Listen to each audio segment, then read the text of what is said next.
Good morning, welcome to Kayak from Cornwall. This morning is joining me at Helford Passage. This is my second venture to Helford Passage this year, and I'm hoping for a Gilthead Bream. But my Gilthead Bream success rate so far is 0.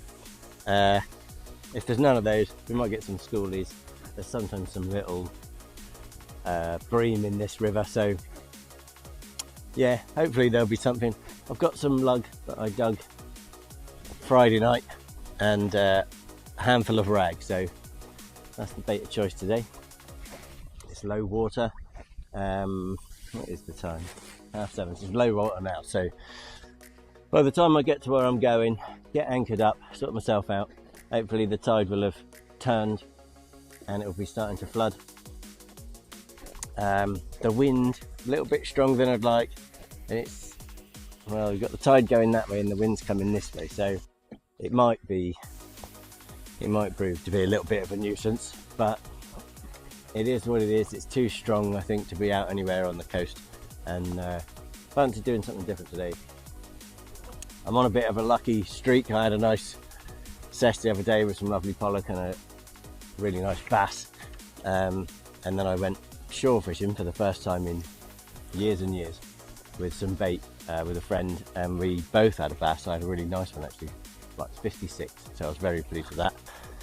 So I thought, whilst my luck seems to be in, I'll go for the gilts. I'll have another crack at the giltheads.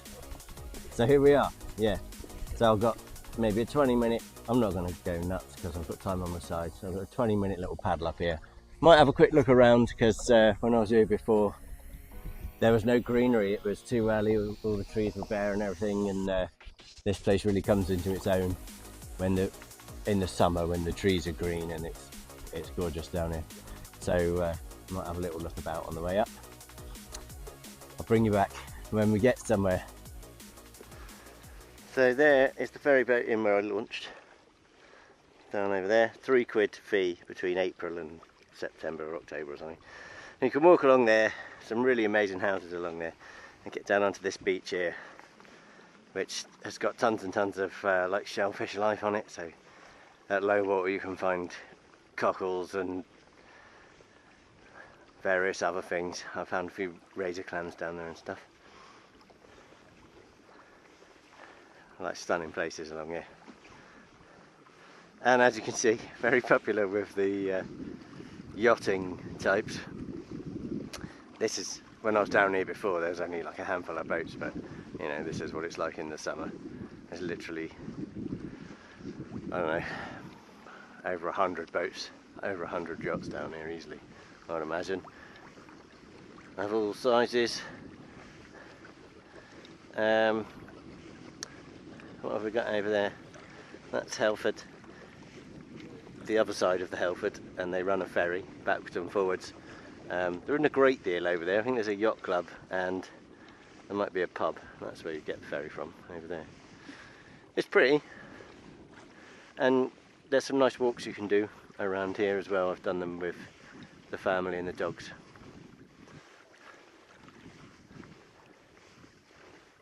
Yeah, really nice walks actually. Well worth a visit if you like to do hiking and stuff. One thing that might be a problem for me today is the weather. It's okay, we've got some blue sky here. I looked at the rain radar this morning and there's an hour. According to that, it was going to be between 9 and 10. At that hour where a thick bank of clouds going to come over, so we could be getting wet. But I've got my dry suit on, I've got my hat on. Yeah, and that's about it. That's all I can do really. So I'm prepared to sit it out. If there's a couple of fish. Get lots of good bird life on this place as well. Someone's built, I guess it's a place for watching birds. What do they call that? A hide down there. Being a hide, it's like a posh construction, but you get lots of those egrets down here, and I think that is it's a heron there next to it, isn't it? I've got a little bit closer. Well, I've got to watch out here because it gets shallow. Yeah, we're in a metre of water here, so I need to be careful. Look at that gaff, look, perfect. There you go, it's a heron, see? There it goes. I've annoyed him, sorry buddy. Yeah, quite often see stuff like that down here. A twitcher's paradise. That's just a plain paradise, isn't it? Really?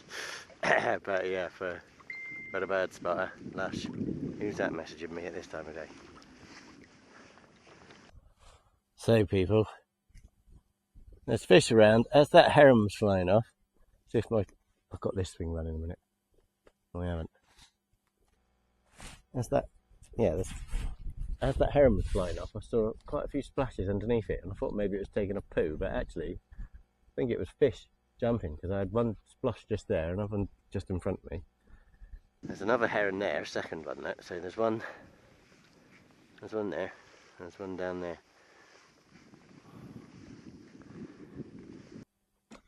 Oh, well that one far off, whatever that was. Probably a little bass, I suppose. Obviously I didn't bring a spinning reel.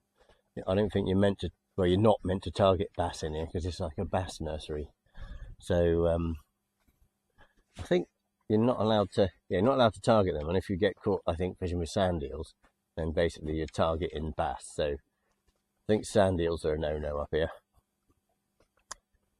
I would imagine sort of spinning, it'd be difficult to argue you wasn't targeting bass if you was up here spinning, but I'm not sure. It's like Heron City around here. There's another one over there. That's 3 within eye shot.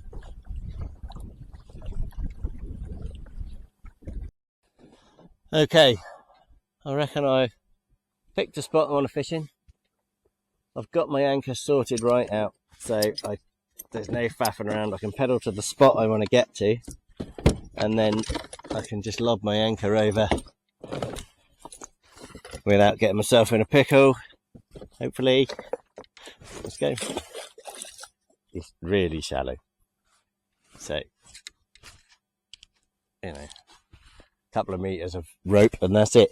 I've got my quick release anchor buoy set up on, which is the anchor to chain to the reel, which is tied off on some floating rope, and that's passed through my anchor pulley and tied off in my Z cleat. So if I need to drop it and recover it, I can just pull that out, leave the anchor where it is, and then come around and pick it up afterwards. I did actually mark some fish back there. The wind is still getting me, but I'm just going to have to make the most of it. Today I have got, I bought a new rod today. It's a bit of a beast for this kind of fishing, but I just wanted to get it out and give it a shot. It's a Penn, what is it? Penn Warfare Trolling, 12 to 20. So it's, you know, way too heavy for what I actually need here, but I just wanted to give it a shot because I've already got a 6 to 12, which is a really nice rod actually. It's made, well, the top here slides into the butt and it's good quality. The one I had I was happy with, so I thought I'll get another one because I want to do some heavier bait fishing soon. As soon as I can find some bait, some mackerel or whatever, I'm planning on doing some, but I don't go out specifically just to catch a mackerel, and I think I need to do that to make sure I get some. We're swinging around on the anchor along with the wind, so we'll be alright for a while. When it starts pushing it might be a different story, but We'll just have to cope. Right, let's get some bait going. Okay, right, I'm by no means an expert, obviously, as I've never caught a Gilthead Bream, so if anybody wants to tell me what I'm doing wrong, or give me some pointers, leave a comment. That'd be appreciated. I've just got a simple running ledger on here with a lead-free weight supplied by Tom and £20, short £20 trace onto a pennel rig. Top one is like a 4 or 5/0 circle and just a J hook on the bottom and a couple of lug. I'm just going to lob this one in by the margins, not very far. It ain't a distance game this, as I understand it. It doesn't have to be, does it? When you float in, you can just go where you need to go. So I'm going to spung this out there. I'll take the other one. I've got an idea where I want this. Yeah, that'll do. Okay, there it is. Got rag on that. I've got a few more rag than I have lug because only had a few lug left after Friday night. Rag on that one, lug on that one. At the moment, we're sitting quite straight. A little bit of swing, not too bad. So, I guess that's it. Should have bought some coffee, shouldn't I? It's not like I've got to go far if I want to go for a wee, so yeah, probably should have bought some coffee.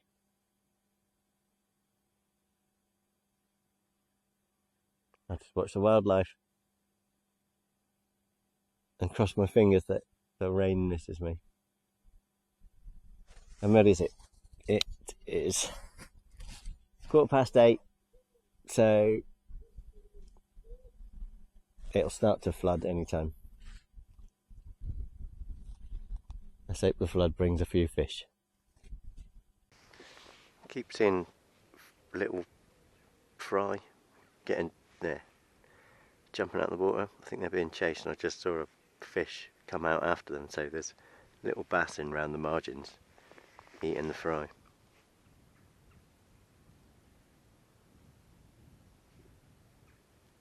It's really nice here actually. It's like no man-made noises at all, just hear the little splashing of the water and the ripple and some really weird bird noises. The egret's been joined by another egret. Some fish jumping in front.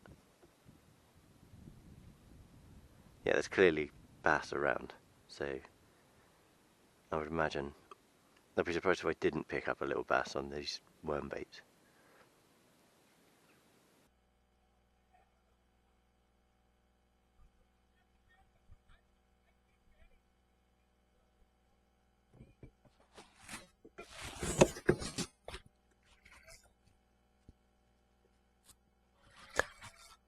I've just got whacked on this rod, just thumped.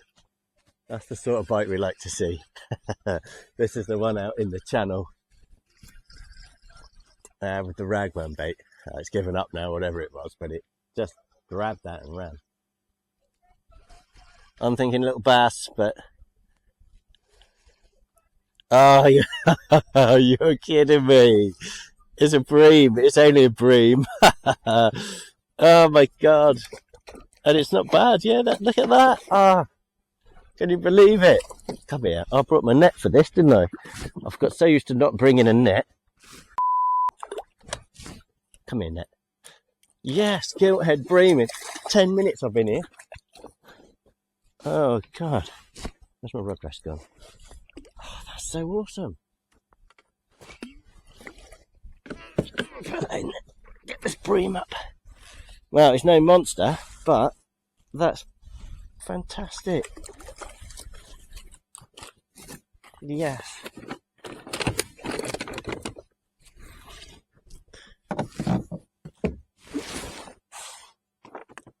Oh, yeah, bucket list thing done. Right, let's get this unhooked. Give you lot a look at this. I don't know, have a close look at this because I've seen them at the fishmongers, but you know, fish never really look their best at the fishmongers.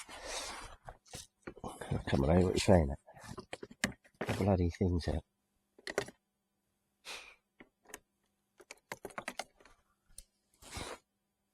That's fantastic. He just smashed that bait and was off.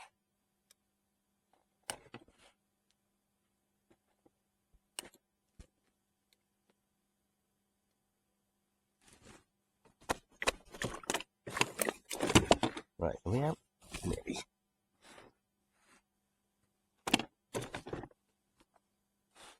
Come on.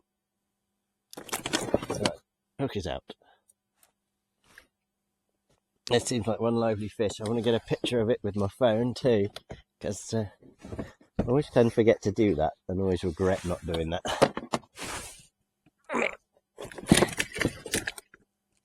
Right, hold him up to the camera, then I'll get a picture of my phone. I get a picture of this.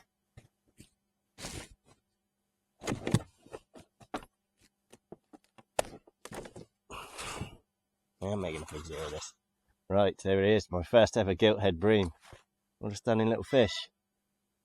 And he tore off with that bait. See him there? Hopefully you're getting a good view of that. That's brilliant. Right. Get him back out. Get him back. Go. Yes. Fantastic. Well, that's it. You know? As long as it didn't sink, brilliant. Should have measured that or something, really. I've got no idea what a decent sized one of those for taking home is. But that's excellent. Right, it's been half an hour since that first fish. So it might be a one fish wonder, but I don't care if it is. I've got one. Ideal. You know, I was beginning to think, if I don't get one this time, I'm just going to give up. Because I've tried, like, I don't know, this is the 5th or 6th time I've gone after Gilthead Bream. The tide has turned and it's pushing back in. It's now half a metre deeper here than it was, and the wind and the tide are fighting each other. At the moment I'm not swinging around all over the place too badly, but I am sort of swinging around a little bit. I haven't had a nudge on the lug in shallow. I was surprised. See, I thought that was going to be the one. I thought the fish would be in the margins, you know, shuffling around in that weed and that in there. But yeah, that's not. I've not even had a bite on that. I've had one or two little bites on the rag, which is out in the channel, a bit deeper. But yeah, not converted either of those into a fish. The sun's out so far, doing well. The luck is sticking. The luck is with me. Let's just hope I can keep it up. Right, I think I've got one. Got one of something. These little knocking bites. Yeah, a micro bass. Well, they were bound to appear. No wonder I could knock it.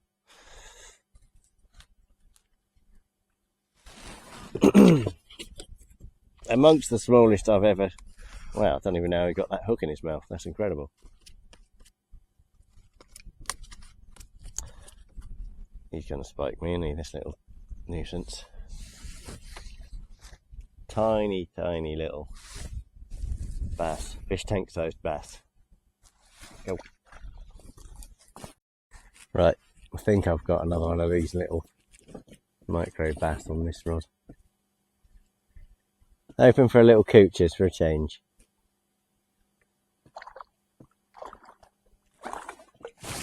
No, little tiny bass.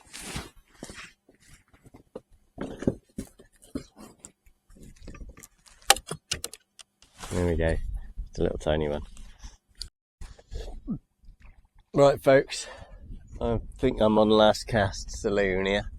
I've just used bait elastic to wrap every last rag and lug I had into big balls, and I've hooked them onto these fennel rigs in the hope that they can last long enough to avoid, or you know, sustain a bit of the pecking from the little micro bass long enough for something bigger to show up. So I'm going to give them like 15 minutes and then I'll call it a day.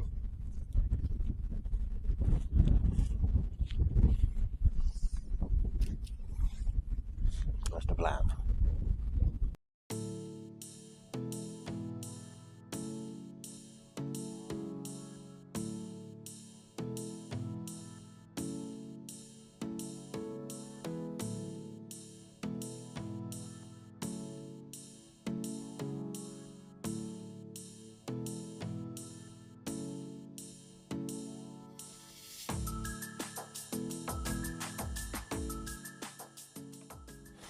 Thanks for joining me today, folks. There's another heron over there.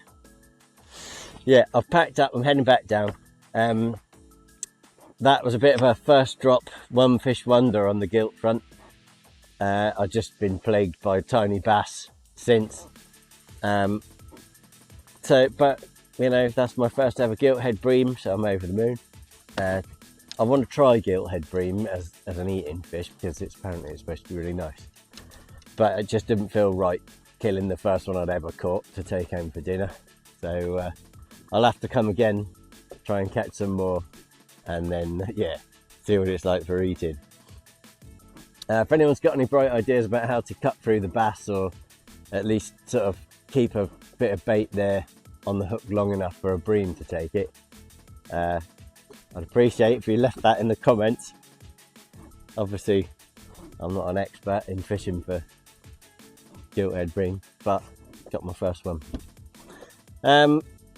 As always, got my eyes on the weather. There's a few things I'd like to try that are dependent upon the right conditions. But yeah, I mean, I just can't wait to get out again. Fishing addict. There you go. Thanks for joining me today. I'll see you next time.